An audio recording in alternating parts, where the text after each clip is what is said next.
मेरे दोस्तों, इंसान को कुल अकल भी मिल जाए तो फिर भी अल्लाह की हिकमत का वो इहाता नहीं कर सकता। रब्बे करीम को ज़्यादा पता है कि हमारे लिए कौन सी चीज़ बेहतर है और कौन सी चीज़ हमारे लिए नुकसान का बाइस है। अल्लाह तबारक व तआला की हिकमत ये चाहती है कि मेरे बंदे परेशान ना हो। रब ये चाहता है कि मेरे बंदे किसी जगह पे भी दिक्कत और परेशानी का शिकार ना हो। तो अल्लाह तबारक व तआला ने राह एतदाल इख्तियार करने का हुक्म इरशाद फरमाया कि तुम एतदाल के रस्तों पे चलो, मोतदल जिंदगी गुजारो, अफरातो तफरीद से बचो। आज जिस माशरे में हम वक्त गुजार रहे हैं, इस माशरे में हम इस बात को समझने से कासिर हैं कि असल हमारा मसला क्या है। हमारा असल जो मसला है उसकी शनाख्त हमें कैसे होगी और हम फिर उस तक रसाई किस अंदाज में हासिल कर पाए। हम हमेशा अपनी आमदन बढ़ाने के चक्कर में रहते हैं।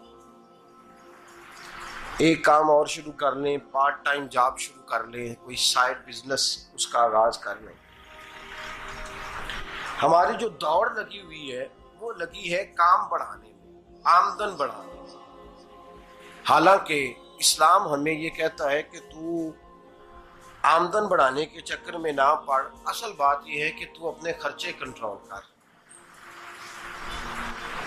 तंग इंसान वो नहीं होता जिसकी आमदन थोड़ी होती है। ये तवज्जो कीजिएगा मेरी बात, ये कीमती बात है और गुफ्तगू सारी का लुबे लुबाब है। तंग बंदा वो नहीं होता जिसकी आमदन थोड़ी होती है। असल परेशान वो होता है जिसके खर्चे ज्यादा होते हैं। और हमारा जो रोजमर्रा का नुकसान हो रहा है ना, वो आमदन के मामलात में नहीं हो रहा। बुनियादी नक्श जो वाक़या हो रहा है वो ये है कि हमारे अखराजात ज्यादा, और वो अखराजात किसी और ने नहीं बढ़ाए। वो खर्चे हमने खुद बढ़ा लिए हैं और अब हमें उसका नुकसान भुगतना पड़ रहा है। और अगर आप सही मानों में टटोलें तो जो बहुत अमीर लोग हैं वो तो उन खर्चों से बच गए। मैंने बहुत सारे ऐसे खत्मात में शिरकत की है। मैं बहुत सारी ऐसी जगहों पे गया हूं कि जहां लोगों ने बड़ा मुख्तसर सा खत्म दिलाया है तो हो गया है खत्म।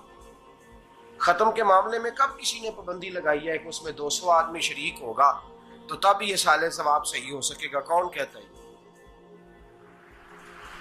या शादी के मौके पर अगर सारे बहन भाइयों को न बुलाया गया तो मेरी शादी पाया तकमील तक नहीं पहुंचेगी, इसमें बरकत नहीं होगी। ये किसने फतवा दिया है? मोतदल जिंदगी का इस्लाम हुक्म देता है।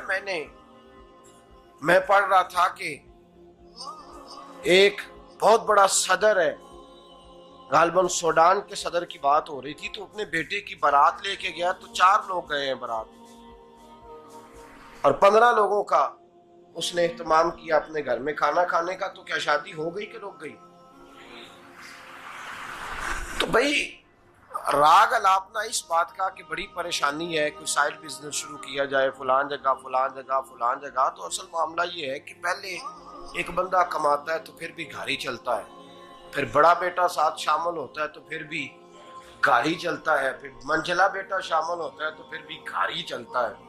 जो रोना दादाजी रोया करते थे कि बड़ी मुसीबत है, बड़ी मुश्किल है, गाँव में रह अकेले होते थे और वो 5 बच्चों को और 4 बच्चियों को वो पालते थे, तो जो वहां परेशानी थी वही आज परेशानी शहर में आकर पढ़ लिख कर मोटी तनख्वाह लेकर वही परेशानी हमें है।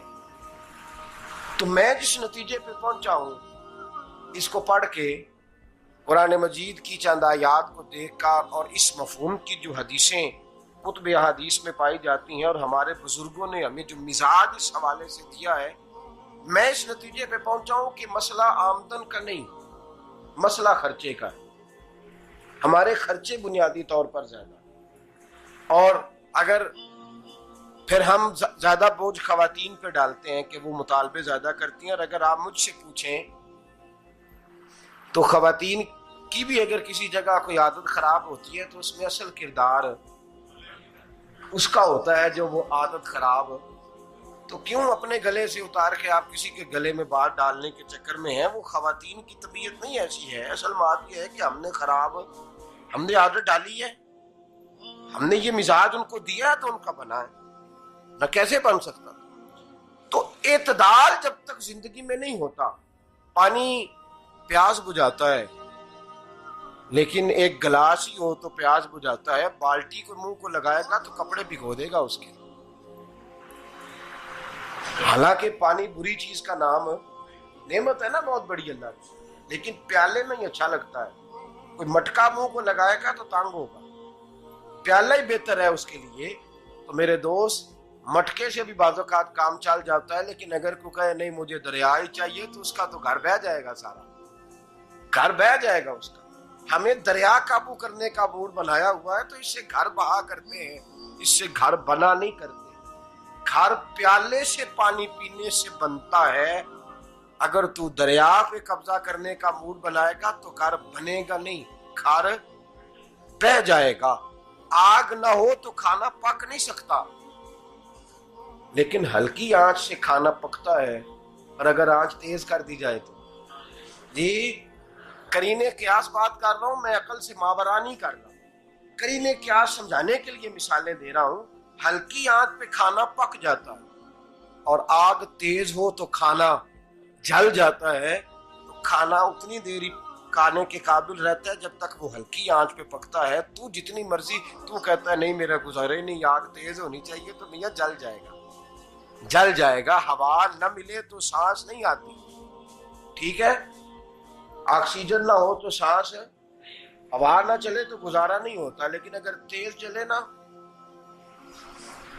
अगर तेज जले तो तेज चले तो आंधी और तूफान बन जाए तो छतें गिरा देती है, जाने ले लेती है।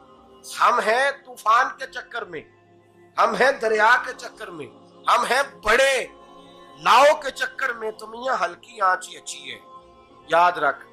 और एक गिलास पानी का एतदाल से मिलता रहे तो वही मिलता रहे, जरूरत के वक्त वही बेहतर है। तू पूरे दरिया पे कब्जा करने का प्रोग्राम ना बना, तंग हो जाएगा। और मेरे अजीज याद रख, हवा सांस लेने के मुताबिक मिले तो वो ये अच्छी है, जो सांस बंद करने पे आ जाए वो हवा अच्छी।